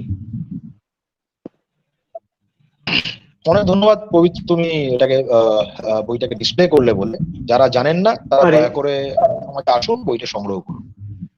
দেবকুমার দা, হিন্দুরা কি করছে, হিন্দুরা কতটা কি সক্রিয় হয়েছে এই বিষয়ে একটা কিছু যদি বলেন। হ্যাঁ, এই বিষয়টা আমি একটু পরে আসি, তার আগে এই কোয়েশ্চেনটার আনসার দিয়ে দিই। সন্ন্যাস নেওয়ার জন্য বিবেকানন্দ। গুরু দরকার হয়, তাহলে আমাকে এমন একটা জায়গা কি আপনি দেখাতে পারেন যেখানে স্বামীজি ওনাকে গুরু বলে স্বীকার করেছিলেন? 3টে পদ হয়, আমি যদি বেদ থেকে দেখি তাহলে হচ্ছে গুরু, আচার্য আর হচ্ছে উপাধ্যায়। 3টের কোনো একটাই কি রামকৃষ্ণ পরমহংসদেব পালন করেছিলেন? করেননি। সন্ন্যাস স্বামীজি নিজে থেকে নিয়েছিলেন। স্বামীজির সন্ন্যাসটা নিয়েছিলেন, তিনি গার্হস্থ জীবনে যাবেন না বলে সন্ন্যাস নিয়েছিলেন, উনি ব্রহ্মচর্যের মধ্যেই পালন করবেন বলে। এখন এটা কমপ্লেক্স হয়ে যাবে আপনাদের জন্য, ব্রহ্মচর্য আমি আজীবন পালন করছি যখন, বেসিক্যালি আমি একটা ধর্মকে পালন করলাম না। গীতাও কিন্তু বলেছে যে আপনাকে যে পার্টিকুলার আশ্রম গুলো, চতুরাশ্রম, যে চতুরাশ্রমটাকে আপনাকে কমপ্লিট করতে হবে। উনি করলেন না, উনি কি করলেন, উনি ব্রহ্মচর্য পালন করলেন এবং হিন্দুত্বের জন্য উনি সারা জীবন চেষ্টা করে গেলেন। তার মধ্যে উনি কিন্তু কোনো বুজরুকি করেননি, উনি কোনো বইতে উনি আপনি দেখবেন না উনি কোনো জায়গাতে বুজরুকি করেছেন আর রামকৃষ্ণের পা ধোয়া জল খেয়েছেন। হ্যাঁ, রামকৃষ্ণ ওনাকে ইন্সপায়ার করেছে। কিভাবে ইন্সপায়ার করেছে আমি একটু আগেও বলেছি, যখন নরেন্দ্রনাথ দত্তের বাবা যখন মারা যান, ওনার কাকারা ওনাকে, ওনার মাকে এবং ওনার ভাইকে, 3জনকে সম্পত্তি থেকে বেদখল করে দূর করে দেয়। তার আগে পর্যন্ত রামকৃষ্ণ তাকে বহুবার ডেকেছে, তার বাড়িতে গিয়ে স্বামীজির গান শুনতে চেয়েছিলেন, কোনোদিন শোনাননি। গান টান শুনিয়েছেন হয়তো, কোনোদিন দক্ষিণেশ্বরে যাননি। ওই সময় আপনি লজিক্যাল চিন্তা করে দেখুন, একদম লজিক্যালি চোখ বন্ধ করে একটা সাধারণ মানুষের মতো চিন্তা করে দেখুন, ওই সময় উনি ওনার মাকে নিয়ে এবং ভাইকে নিয়ে কোথায় গিয়ে উঠলেন? দক্ষিণেশ্বরে। কারণ আর কোনো থাকার জায়গা ছিল না। বাস্তবিক আমার ক্ষেত্রে হলে আমি তাই করতাম, একজন তো কেউ আছে যেখানে আমি থাকতে পাবো। সেখানে থাকলেন, থেকে 3বার ওনাকে পাঠানো হয়েছিল মাকে দেখে আয়, একবারও দেখতে পাননি। তারপরে উনি কি করলেন, উনি পড়াশুনো করা শুরু করলেন। ওনাকে সন্ন্যাস রামকৃষ্ণ বানাননি, আপনি লজিক্যাল চিন্তা করে দেবেন, ওনাকে সন্ন্যাসী বানিয়েছেন ওনার নলেজ, ওনার জ্ঞান। আমাদের মধ্যে অনেক মানুষ সন্ন্যাসী আছেন এখানে, যারা চেষ্টা করছে, যারা পড়াশোনা করার পরে মনে হয়েছে যে না আমি কিছু করব, সমাজের জন্য করি আর আমার ধর্মের জন্য করি। এটাই তো সন্ন্যাস। সন্ন্যাস মানে এরকম নয় যে কমন্ডলু নিয়ে ঘুরে বেড়াতে হবে সারা। পবিত্র, আমি এই উত্তর দিতে পেরেছি নাকি কিছু বাদ রয়েছে? কাছে তোমার কথা আসবো। আওয়াজ আসছে না, আপনার কথা আওয়াজ একেবারে আসছে না, অত্যন্ত তবে এবার শোনা যাচ্ছে কি? হ্যাঁ, শোনা যাচ্ছে। আপনি যে কথাগুলো বললেন এবং যুক্তিযুক্ত। আশা করি পাপন দা আপনার উত্তর আপনি পেয়েছেন, সন্তুষ্ট হয়েছেন কিনা জানি না। তো কবিতাকে একটা comment দেখাই। এখানে একজন লিখেছে আমাকে, দেখাচ্ছি বাইবেল থেকে খুলে খুলে দেখাচ্ছি। তিনি লিখেছে আমাকে মেন্টাল হসপিটালে ভর্তি হওয়া আর লিখেছে এই সমস্ত ফাইলগুলো আলোচনা করার কি দরকার? যে যার ভক্তি নিয়ে রয়েছে, মানে ভক্তি নিয়ে যারা রয়েছে তারা থাক, কি দরকার এদের নিয়ে এইভাবে আলোচনা করা? আচ্ছা, খুবই বলবেন। একটু বুঝতে পারলাম যে আপনাকে মেন্টাল হসপিটালে ভর্তি হতে বলেছে, তো আমি আপনার হয়ে ওনাকে একটা উত্তর দিই। সেটা হচ্ছে এই ধরনের একটু আগে বলেছেন, এই উত্তরটা দেওয়া হয়েছে যে আপনারা এরকম পাগলের প্রলাপ না করে আপনারা ডাইরেক্ট ডিবেটে আসুন না, আপনি তথ্যাদি নিয়ে আসুন না। আমরা যেগুলো বলছি, পবিত্র যেগুলো বলছে, সে কি পবিত্র কোনো রেফারেন্স ছাড়া বলছে? ও তো পেজ নাম্বার ধরে ধরে বলছে। যাই তাহলে হোক, আপনাদের যদি কোনো আপত্তি থাকে এসে তাহলে ডাইরেক্টলি চার্জ করুন আমাদেরকে। আমি এখানে কিছু কথা বলতে চাই যে দেখুন, যিনি এই কথাগুলো বলছেন যে কারোর সঙ্গে বিতর্ক করার কি প্রয়োজন, এখানে তাকে বলি, আতঙ্কবাদীরা আতঙ্কবাদী হামলা করছে, তাহলে তাদের বিরুদ্ধে আওয়াজ তোলার কি প্রয়োজন? চোরেরা চুরি করছে, তারা তাদের ধর্ম পালন করছে, ডাকাতেরা ডাকাতি করছে, তারা তাদের ধর্ম পালন করছে, তাদের প্রতিবাদ করার কি প্রয়োজন? তারা তাদের মতো তাদেরকে থাকতে দিই না, পুলিশকে বা লাগিয়ে দিচ্ছি কেন? তাদের পিছনে আমাদের কেউ চুরি করে নিয়ে গেল কোনো ঘরের কোনো মালপত্র, আমরা পুলিশকে কেন বলতে যাচ্ছি? চোর তো তার ধর্মই পালন করেছে, চোর যে ধর্ম। তো তাহলে এত বিরোধের আমাদের দরকার কি? আর একটু আগে পাপনদা যে প্রশ্নটা করেছিলেন তার একটি পয়েন্ট আমি যুক্ত করি, যে রামকৃষ্ণদেব যে যে মতে, তো তো রামকৃষ্ণজি মানে যে পদ্ধতিতে অবলম্বন করেছিলেন, অর্থাৎ বাম মার্গ বা তন্ত্র মার্গ, সেই তন্ত্র মার্গে ভূত প্রেত ডাকিনী যোগিনী ইত্যাদি বিশ্বাস করতে হয়। অথচ আমরা স্বামী বিবেকানন্দের গল্পে পড়েছি তিনি সারা রাত কোনো একটা গাছের ডালে, চাপা গাছের ডালে তিনি বসেছিলেন ভূতকে দেখার জন্য। ভূতের তিনি কিন্তু দেখা পাননি। তিনি বলেছিলেন কি, যে চোখ যা আমি নিজের চোখে দেখিনি তা বিশ্বাস করব না। সেখানেই তিনি ভূতকে খণ্ডন করেছিলেন যে ভূত বলে কিছু হয় না, প্রথম কথা।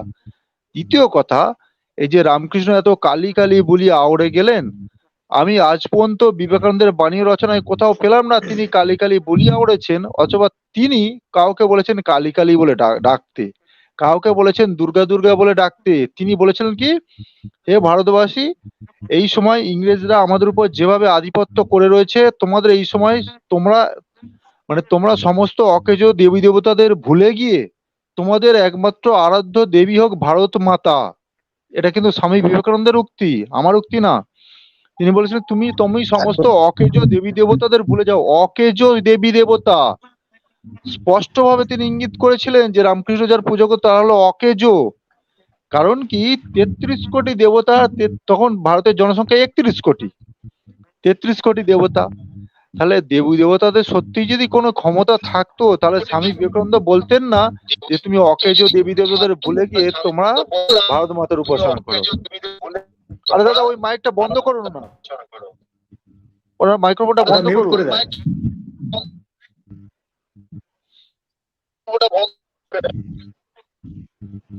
বাবু আপনার কথা আপনার কাছে যাই হোক, করে দেয়। হচ্ছে না, আমি বলছি। তা যাই হোক, যে তাহলে স্বামী বিবেকানন্দ যেখানে এত বড় কথা বললেন যে অকেজ দেবী দেবতাদের বাদ দাও, সেখানে তো কোনো কথাই নেই যে তিনি রামকৃষ্ণের শিষ্য হয়েছিলেন। কারণ কি, রামকৃষ্ণের শিষ্য হতে গেলে রামকৃষ্ণের মতো কালী কালী জপ করতে হবে, তন্ত্র মতের ওই বামাচার জিনিস মানতে হবে, শুধু তাই নয়, ভূত প্রেত ডাকিনী যোগিনী বিশ্বাস করতে হবে। সেখানে তিনি তো সব বিশ্বাসই করতেন না, তাহলে তিনি কিভাবে রামকৃষ্ণের শিষ্য হলেন? এটাও এক ধরনের ভাঁওতাবাজি চলছে। স্বামী বিবেকানন্দের নামে নকল কাহিনী রটিয়ে নিজেদের মন গড়া কথাকে স্বামী বিবেকানন্দের বাণী বলে চালিয়ে কিছু লোক এই কাজটা করছে। কারণ কি, স্বামী বিবেকানন্দের বহু আমি বাণী পড়েছি, একমত, বিবেকানন্দ একমত। বাণী ও রচনাতে বাণী রচনাতে বহু বাণী পড়েছি যার দ্বারা প্রমাণে তিনি ভূত, প্রেত, ডাকিনী, যোগিনী, এমনকি এই সমস্ত কাল্পনিক দেবী দেবতা তিনি বিশ্বাস করতেন বলে। এটা আমি 100% শিওর, এবং কেউ যদি চ্যালেঞ্জ করে যে কোথায় রয়েছে বাণী ও রচনায়, আমি দেখিয়ে দেবো। বলুন এবার। আচ্ছা আচ্ছা, কমেন্ট আমি পড়ছি, পড়ে সুজিতদার কাছে আসছি। সুজিতদা একজন কমেন্ট করেছেন, তিনি হিন্দু নামধারী মানে মানে বাইবেল ভক্ত এবং যিশু প্রেমী। তিনি লিখছেন, দেখুন, পড়াশোনাটা ঠিক করে করুন। আমাকে বলছে আপনি একটু পড়াশোনাটা ঠিক করে করুন। রামকৃষ্ণ ঠাকুর, দেখুন এখানে আবার রামকৃষ্ণেরও ভক্ত তিনি। লিখছে রামকৃষ্ণ ঠাকুর, কি হলো,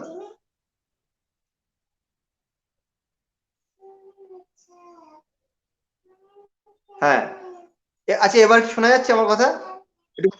হ্যাঁ, লিখছেন যে রামকৃষ্ণ ঠাকুর তিনি ভগবান যিশুকে অনুভব এবং প্রত্যক্ষ করেছিলেন। চিন্তা করুন, রামকৃষ্ণের একজন ভক্ত এবং যিশু প্রেমী, তিনি এটা কি কথা বললেন যে রামকৃষ্ণ ঠাকুর তিনি ভগবান যিশুকে অনুভব করেছিলেন এবং প্রত্যক্ষ করেছিলেন। আর আমাকে বলছে ভালো করে পড়াশুনো করো, করে এগুলোকে জানো। আমি এই বিষয়ে আচ্ছা আচ্ছা আচ্ছা, আমি উত্তরটা দিয়ে দিই। মানে তুমি উনি যদি নাও শোনে, তুমি জবরদস্তি ওনাকে উত্তরটা না টাইপ করে পাঠিয়ে দিও। প্রথম কথা হচ্ছে, আপনাকে একটু পড়াশোনা করতে হবে। যিনি লিখেছেন যিশু ভগবান নয়, 1 নম্বর। কারণ ট্রিনিটি একটু আগে বললাম যে Father, Son and the Holy Ghost, পিতা, পুত্র এবং পবিত্র আত্মা বা পবিত্র ভূত, ঘোষ মানে ভূত। তাহলে এই 3 জন, যিশু কোনদিন ভগবান হতে পারে? যিশু যদি ভগবান বানান তাহলে গড অর্থাৎ ফাদার, তার আবার কারো ইকো আসছে, তার অস্তিত্ব খণ্ডন করা হয়। ঠিক আছে, আপনি নিজে যেটা বললেন সেটাই ঠিক নয়, ভগবান যিশু হতে পারে না, 1 নম্বর। 2 নম্বর হচ্ছে প্রত্যক্ষ করেছিলেন, তার দয়া করে রেফারেন্সটা দেবেন।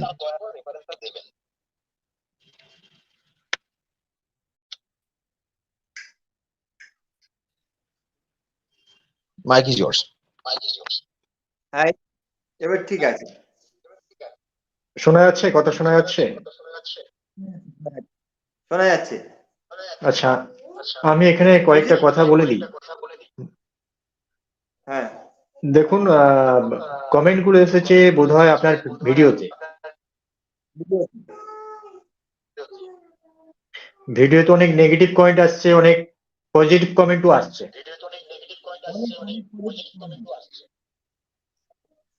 তো যাদের অল্প আইকিউ তারা নেগেটিভ কমেন্ট করবে, এটা স্বাভাবিক। আপনি আপনার মতো যুক্তি দিয়ে যেভাবে উপস্থাপন করছেন করুন। যারা যুক্তিবাদী আছে, সোশ্যাল মিডিয়ার জামানা। সাউন্ডটা ইকো হচ্ছে কেন? আচ্ছা, বাকিরা সবাই মিউট করেন তো।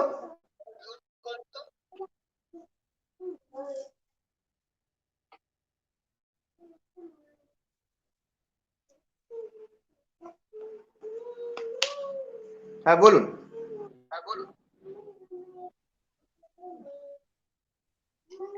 তো দেবকুমার দা, প্রবীর কোথায় গেল?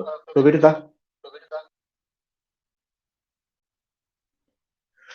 তো আমি বলছি কি, অনেক নেগেটিভ, অনেক ভালো কমেন্টের মধ্যে কয়েকটা নেগেটিভ কমেন্ট আসবে, আমরা ওদিকে লক্ষ্য দেব না।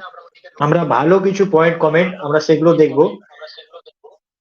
এবং প্রত্যেকটা জিনিসেরই কিছু খারাপ মানুষ, কিছু অল্প মস্তিষ্কের মানুষ, কিছু অল্প বুদ্ধির মানুষ থাকে, তারা এসে ভুং ভাং বকতে থাকবে।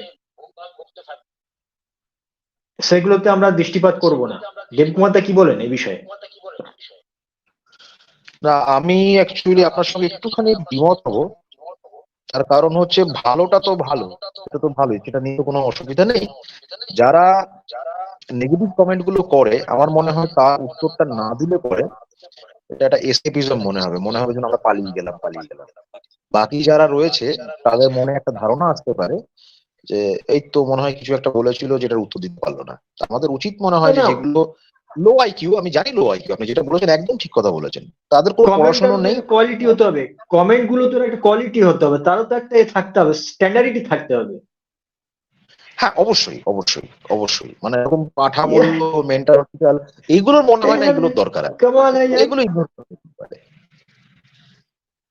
আর আমি যে প্রসঙ্গটা প্রথমেই আমি ওঠাতে চাইছিলাম, যেখানে প্রবীরদা ছিল, আমরা এই প্রসঙ্গগুলো, কমেন্ট গুলো আমরা পরেও কোনোদিন ডিসকাস করতে পারবো, যে আমাদের এফেক্ট সমাজের উপর কিভাবে পড়ছে, যেভাবে আমাদের সনাতনী বৈদিক মতাদর্শের টিম, আর্য সমাজের যেসব যুব প্রজন্ম যেভাবে ভিডিও বানিয়ে যাচ্ছে, তার প্রভাবটা কিভাবে সমাজে পড়ছে, তার কমেন্ট গুলো আমরা পরে আলোচনা করে নেবো।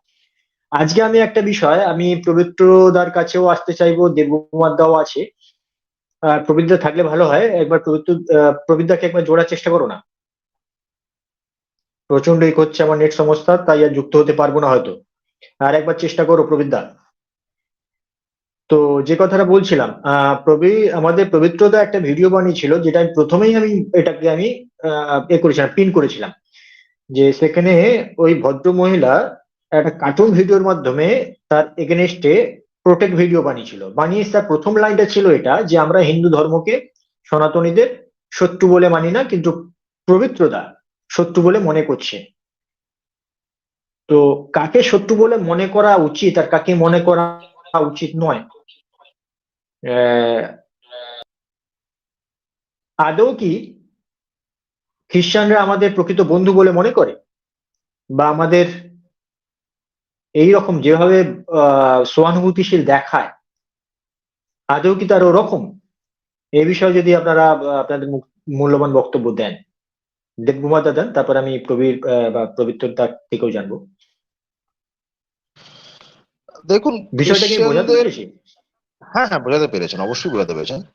খ্রিস্টানদের স্ট্র্যাটেজিটা একটু অন্যরকম। এখানে একটা কম্পারেটিভ স্টাডি যদি আমরা করি, তিনটে রিলিজিয়নকে যদি পাশাপাশি রাখি, তিনটে রিলিজিয়ন বলবো না, দুটো রিলিজিয়ন একটা ধর্ম, এটাকে যদি পাশাপাশি রাখি, সনাতন ধর্মকে যদি দেখি, আজকের ডেটে যারা পবিত্রকে গালাগাল দিচ্ছে, পাঠা বলছে, মেন্টাল হসপিটাল বলছে, এটা যদি ও যদি একজন সনাতনী প্রচারক না হয়, একজন যদি মুফতি হতো, তাহলে কিন্তু যে বলতো তার মাথা থাকতো না। তেমনি ও যদি একজন পাদ্রী হতো বা প্যাস্টর হতো, তাহলেও কিন্তু তার বাড়ি ভাঙচুর হয়ে যেত।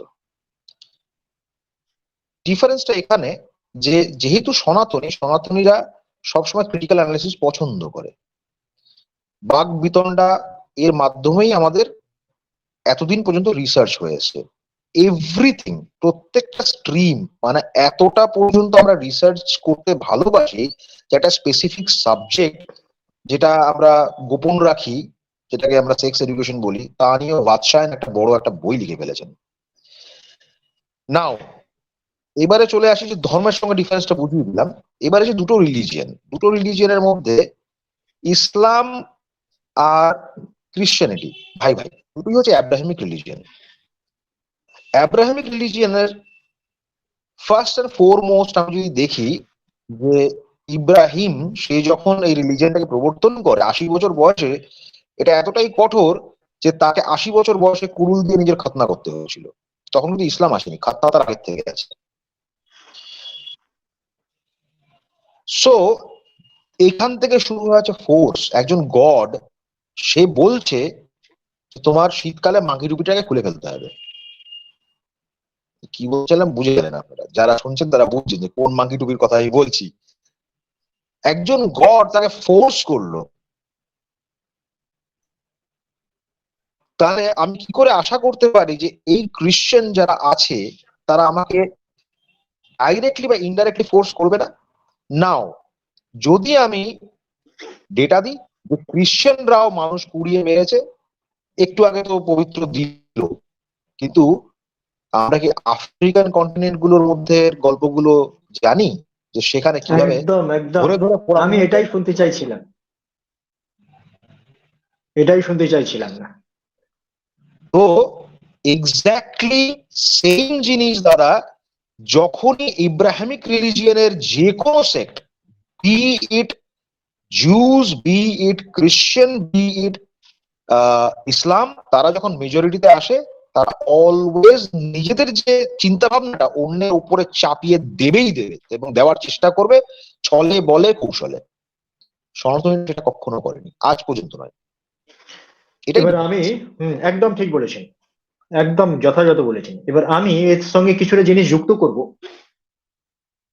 যেদিন থেকে ওই ভিডিওটা আমি দেখেছি সেদিন থেকে আমার মনের মধ্যে একটা কিরকম যেন একটা খুন্নস তৈরি হয়েছে। আমি জানি না, একটা প্রত্যুত্তর দেওয়ার জন্য আমার মনের মধ্যে বেশ এই অস্থির হয়ে আছে। ওর প্রথম লাইনটাই ছিল এরকম যে আমরা সনাতনীদের শত্রু হিসেবে দেখি না, আমরা সনাতনীদের ভালোবাসি। আর পবিত্রদা এবং পবিত্রদার মতো যারা আছে তারা আমাদের ঘৃণা করে বা তারা আমাদের পছন্দ করে না। প্রথম লাইনটাই ছিল এরকম। তো আমি প্রথম লাইনের ভিত্তিতে আমি কিছু কথা বলতে চাই। দেখুন, যারা ভারতবর্ষ এসেছিল 1757-তে, তারা কিন্তু খ্রিস্টানই ছিল। অসংখ্য নারী অসংখ্য ভাবে আমাদের মানে কাঠ মাছ কেটে টুকরো করে আমাদের ভারতবর্ষে প্রথম ব্যবসার জন্য ঢোকার সূত্রপাত করতে চাইলেও পরে কিন্তু ব্যবসাটা রাখেনি। পরে আমাদের ভারতীয়দের কিভাবে রক্ত চুষতে হয় তার সব রকম প্রয়াস করে গেছে। নীল চাষের সময় থেকে আরম্ভ করে এরা তো খ্রিস্টানই ছিল। ইংরেজ আসলে তো খ্রিস্টানই ছিল, এ বিষয়ে তো কেউ দ্বিমত নয়। তাহলে যখন তুমি ক্ষমতায় থাকবে, যখন তোমার হাতে ক্ষমতা থাকবে কোনো দেশের, তখন তাদের উপর তুমি বর্বর ভাবে নির্যাতন করবে। আর যখন তুমি ক্ষমতা থেকে সরে যাবে তখন বলবে আমরা তোমাদের শত্রু বলে ভাবি না। যখন তুমি ক্ষমতায় ছিলে খ্রিস্টানরা, তখন তুমি বলতে যে dogs and Indian not allow here. কারা ছিল? খ্রিস্টানরাই ছিল। নীল চাষের জন্য দাদন দিয়ে যেভাবে নির্মম অত্যাচার করা হতো, নীলকুঠির মধ্যে যে চাষিগুলো স্ত্রীকেও ছাড়তো না, যৌন অত্যাচার করা হতো, কারা ছিল? খ্রিস্টানরাই তো ছিল। 1919 সালের যে জালিয়ানওয়ালাবাগ হত্যাকাণ্ড হয়েছিল, যে নির্মম ভাবে গুলি চালিয়েছিল, কারা ছিল? খ্রিস্টানরাই তো ছিল, অন্য কেউ তো ছিল না।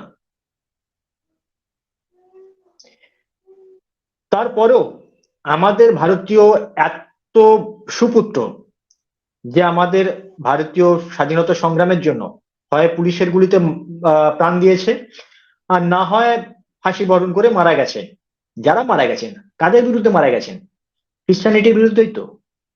আজকে ইংল্যান্ড সহ পুরো ইউরোপের মধ্যে এখনো অনেক বিল্ডিং, এখনো অনেক বড় বড় ইমারত দেখা যাবে।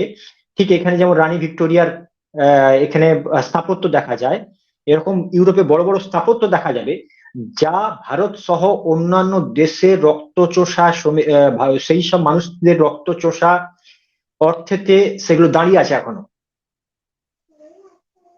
তো আমরা তাদেরকে শত্রু মানবো না, তো এটা হয় কি করে? যাদের কারণে আমাদের নেতাজি সুভাষচন্দ্রের মতো মানুষ গায়েব হয়ে গেলেন, যাদের জন্য আমাদের বটিকেশ্বর দত্ত থেকে আরম্ভ করে, ক্ষুদিরাম থেকে আরম্ভ করে, বিনয় বাদল দীনেশ থেকে আরম্ভ করে, এই জন্য এই পার্টিকুলার একটা রিলিজনের জন্য সংঘর্ষ করে আত্মবলিদান দিতে হয়েছে, যারা আমাদের প্রায় 200-250 বছর আমাদের দেশকে এইভাবে শোষণ করলো, নির্যাতন নিপীড়ন করলো, তাদেরকে আমরা শত্রু বলে মানবো না? কি করবো? ঠিক ভাই, তোমরা যতই মিষ্টি মিষ্টি কথা বলো, তোমরা যতই হালেলুয়া বলে রোগ তাড়ানোর নাম করে হিন্দু গ্রামে গ্রামে ঢুকে ধর্মান্তরণ করো না কেন, তোমাদের আসল উদ্দেশ্য ধর্মান্তরণ করা, আসল উদ্দেশ্য সেবা করা নয়। সে মাদার টেরেসা থেকে আরম্ভ করে আজ পর্যন্ত যে যে করছে, আসল উদ্দেশ্য তোমাদের হিন্দু ভাঙিয়ে খ্রিস্টান করা। ভারতবর্ষের বুকে একটা মানুষ, একটা সিঙ্গেল মানুষ দেখাও যারা মুসলিম ছেড়ে খ্রিস্টান হয়েছে, একটা মানুষ দেখাও। মুসলিমকে তো পারবে না খ্রিস্টান করতে। তা তোমার টার্গেট হিন্দুকে হিন্দু থেকে তুমি খ্রিস্টান করবে। ভাই, তোমার যদি যদি দান করার শখ থাকে, যদি তোমার মানব সেবা করার শখ থাকে, যাও না সোমালিয়া, যাও না সাউথ আফ্রিকার মহাদেশের ওই ছোট ছোট দেশগুলো যাও না, যারা একটা খাবারের কোনার জন্য যারা লাফালাফি করে আছে, সেখানে তোমার যাবে না, সেখানে তোমার রক্ত পৌঁছাবে না। আজকের দিনে আপডেটেড খবর যেটা সবাই জানে, জর্জ সোরস জর্জ সোরস, সে কিন্তু একজন খ্রিস্টান। সে বলছে ভারতের যে গণতান্ত্রিক পরিকাঠামো আছে সেটাকে ধ্বংস করার জন্য $1 মিলিয়ন বেশি আমি দান করব। খ্রিস্টান তো ভাই, তোমরা যখন খ্রিস্টান হয়ে ভারতবর্ষের থেকে এবং ভারতবর্ষের বাইরে থেকে ভারতীয়দের উপর আজও পর্যন্ত ডাইরেক্টলি ইনডাইরেক্টলি অত্যাচার করে যাচ্ছ, তা তোমাদের আমরা তো বন্ধু বলে মানবো না? তোমার রিলিজিয়ানের মধ্যে ভালো আছে মন্দ আছে ওটা আলাদা বিষয়, যার কারণে আমাদের ভারতবর্ষের এত মানুষ, এত আহ, জনগণ প্রাণ বলি দিয়েছে, তাদেরকে আমরা বন্ধু বলে মানবো না। আসলে তোমরা যে আহ প্রচারের সেবার নাম করে যেসব গুলো করছে এগুলো ঢং। এর আড়ালে, এর মুখোশের আড়ালে আছে অন্য কোনো ষড়যন্ত্র, এটা আমরা বুঝি। একদম ঠিক আছে? আর আর এর এর উত্তর, এর প্রতি একদম একদম। আর আর আমাদের সময়ও আজকের হয়ে গেছে। হ্যাঁ, আজকে সময় হয়ে গেছে। আমি লাস্টে জাস্ট একটা কয়েকটা সেকেন্ড বলে নিই। হ্যাঁ, তোমরা সেদিন আর নেই, সোশ্যাল মিডিয়ার যুগ, সবাই সবটা জানে, সবাই সবটা বুঝছে। যেখানে সক্রিয় সনাতনী থাকবে, আমরা প্রত্যেকে ওয়াচ করছি। আর প্রবৃত্ত, তোমাকে একটা কথা বলে রাখি, দেবকুমার দাও আপনাকেও একটা কথা বলে রাখি। এই যে এজেন্ডা গুলো চলছে না, পশ্চিমবঙ্গের কলকাতার মধ্যে একটা এরিয়া আছে, আপনি হয়তো জানবেন বা হয়তো খবর নিলে জানতে পারবেন। রুবি থেকে সায়েন্স সিটি পর্যন্ত এই যে রোডটা আছে, তপসিয়া, রোডের বাঁ পাশে কিছুটা, তপসিয়া এলাকার কথা বলছেন তো? রুবি থেকে তপসিয়া সায়েন্স সিটি পিকনিকের কথা তপসিয়া, বলছেন তো? হ্যাঁ, এর তপসিয়া কিছুটা পিকনিক আর অঞ্চল জুড়ে, হ্যাঁ জানি। একদম, এর কিছুটা অঞ্চল জুড়ে এদেরকে হায়ার করে রাখা হয়েছে। এদেরকে হায়ার করে রাখা হয়েছে, এদের খাবার দাবার সমস্ত কিছু পৌঁছায়। এরা সিঙ্গেল সিঙ্গেল কে আছে, কেউ হয়তো ফ্যামিলি নিয়ে আছে। এরা প্রত্যেকেই এইভাবে অনলাইনে, এভাবে ডিজিটালি এভাবে প্রচার প্রসার করছে। আর কোনো কাজ আচ্ছা। নেই এদের, এদের আর কোনো কাজ নেই। এটা এইভাবেই মানুষকে ভড়কাচ্ছে। সনাতন বেশে আসছে, কোথাও কোথাও দেখবেন যে গেরুয়া বসন পরে আসছে, এসে মানুষকে হালেলুইয়া বলে রোগ ঠিক করে দেয়। ভাই, হালেলুইয়া বলে যদি রোগ ঠিক করে দেয়, তাহলে তোমার ওই পশ্চিমের দেশগুলোতে এত চিকিৎসা বিজ্ঞানের কি দরকার ছিল? হালেলুইয়া বলে রোগ ঠিক ঠিক করে নিতে। তো ভাই, ঠিক। সাবধান হয়ে যাও। 250 বছর ধরে আমাদের দেশকে এইভাবে অত্যাচার করে গেছো, এবারে কিন্তু আর আমরা জায়গা দেবো না, স্পষ্ট বলে রাখলাম। ঠিক আছে? আর পবিত্রদা, অনুষ্ঠান প্রায় শেষের ধন্যবাদ। পথে। হ্যাঁ, আমি দু ধন্যবাদ একটা আপনাকে। কথা তো বলতে চাইতাম। পবিত্র তুমি বলে নাও, তারপরে আমি বলবো। না, তো দেবকুমার দা, আপনি এখানে বলে নিন। আচ্ছা, হ্যাঁ বলে নিন, দেবকুমার দা বলে নিন। দাদা তারপরে খুব সুন্দর একবারে আমি বললেন। হ্যাঁ, দাদা খুব সুন্দর বললেন। তো সংক্ষেপে বলবেন, বিষয় হয়ে গেছে তো? হ্যাঁ হ্যাঁ, সংক্ষেপে আমাকে জাস্ট 2 মিনিট দিন, আমি বলে দিচ্ছি। দাদা খুব সুন্দর বললেন যে হ্যাঁ, পাড়ার মোড়ে যেখানেই দেখবো আমরা সংবিধান মেনে আহ আপনাদেরকে আপ্যায়ন করবো। আপ্যায়ন করবো। তা আমরা আবার না একটুখানি এই সংবিধান থেকে না, আমাদের আরেকটা সংবিধান আছে, সেটার নাম হচ্ছে মনুস্মৃতি। আমি না আপনাদেরকে ওইভাবে আপ্যায়ন করতে চাই, ম্লেচ্ছ মেদ যোগ্য। তো সেই কারণে আমার মেথডটা আবার একটু অন্যরকম। তো তো এইভাবে যদি ম্লেচ্ছদের জন্য কি কি করা দরকার সেটা কিন্তু আমি কিন্তু মনুস্মৃতি থেকে করবো, কনস্টিটিউশন অফ ইন্ডিয়া থেকে নয়।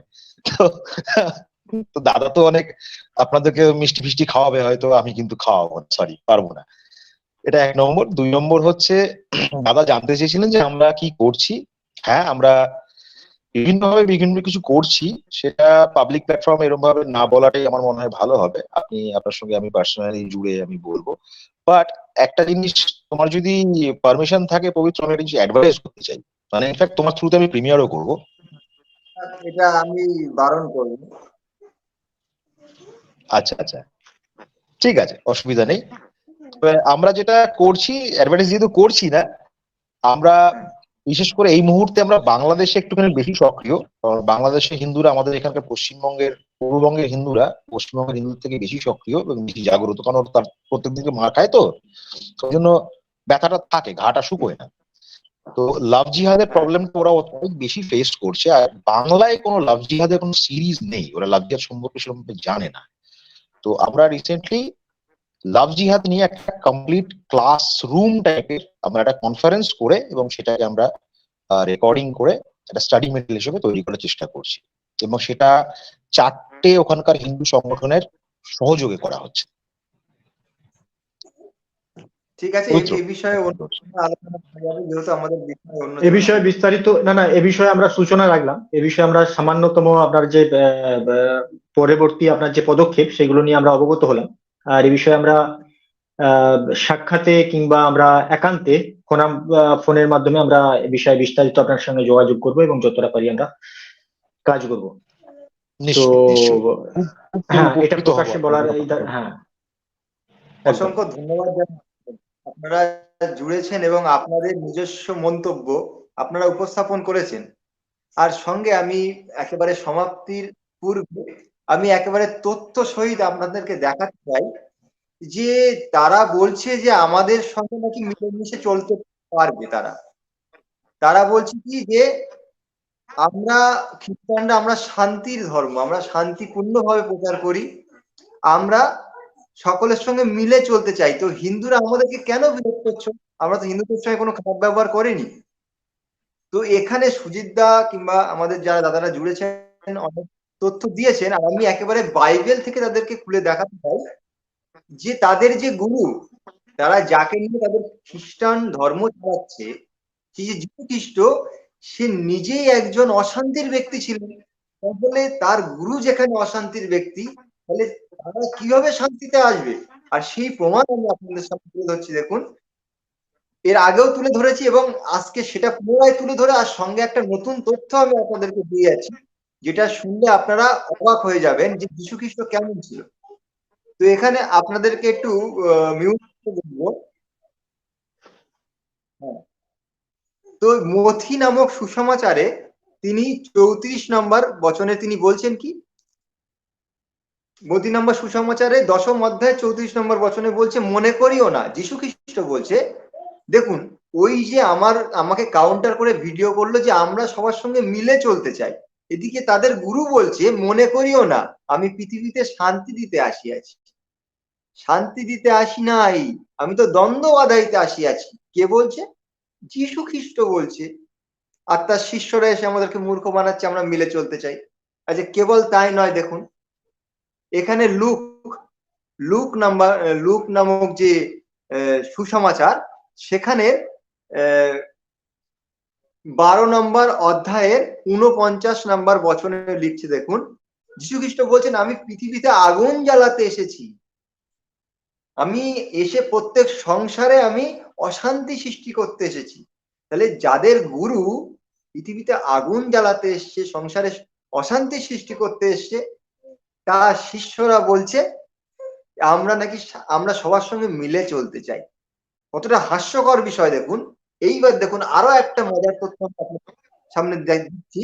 আমি এই তথ্যটা দিয়ে নি দাদা, আর একটা তথ্য দেখুন। যীশু খ্রিস্ট বলছে লুকা 19 নম্বর অধ্যায়ে 27 নম্বর বচনে বলছে যে, পরন্তু আমার এই যে শত্রুগণ ইচ্ছা করে নাই যে আমি তাহাদের উপর রাজত্ব করি, তাহাদিগকে এই স্থানে আনো আর আমার সাথে বধ করো। মানে যীশু খ্রিস্ট বলছে আমি যে রাজা হতে চাইছি, মানে আমি যে রাজা কিংবা আমি ঈশ্বর পুত্র, এটাকে যারা মানে না তারা আমার শত্রু, তাদেরকে আমার সামনে টেনে আনো আর তাদেরকে হত্যা করো। যীশু খ্রিস্ট বলছে কি, আমাকে যারা ঈশ্বর পুত্র বলে মানে না, আমাকে যারা রাজা বলে মানে না, আমার সামনে তাদেরকে টেনে আনো আর তাদেরকে হত্যা করো। তারা আমাদেরকে শান্তি শেখাচ্ছে। সুজিত,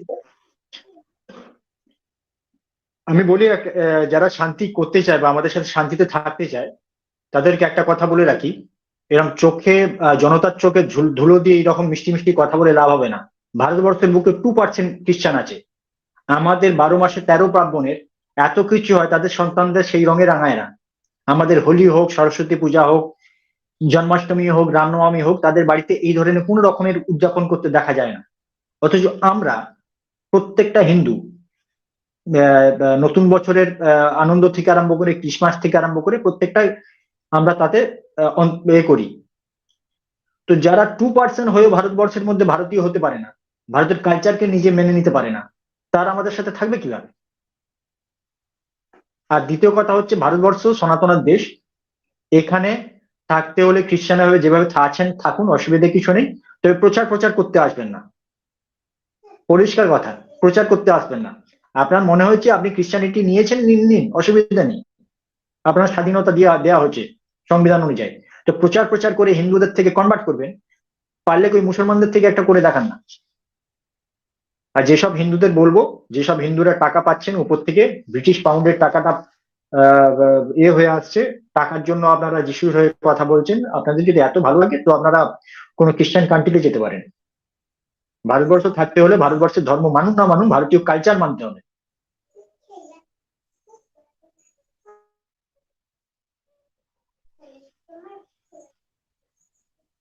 এটুকুই বলবো, আজ অনেক দীর্ঘায়িত হয়ে গেছে। হ্যাঁ, এবার দীর্ঘায়িত আমরা হয়ে গেছে। শেষ করার আগে একটা ছোট্ট কথা আপনার একটা উত্তর দিয়ে নিই। সেটা হচ্ছে এটা ঠিক, আপনি যেগুলো বললেন যথার্থই, কিন্তু সবসময় যে টাকার জন্যই তা নয়। একটা অন্য সাইকোলজিক্যাল গেম আছে এখানে। কনভেন্ট স্কুলগুলো দেখুন খেয়াল করে, আহ ছোটখাটো যে বিজনেস গুলো, সেগুলো হচ্ছে সব ইসলামের হাতে।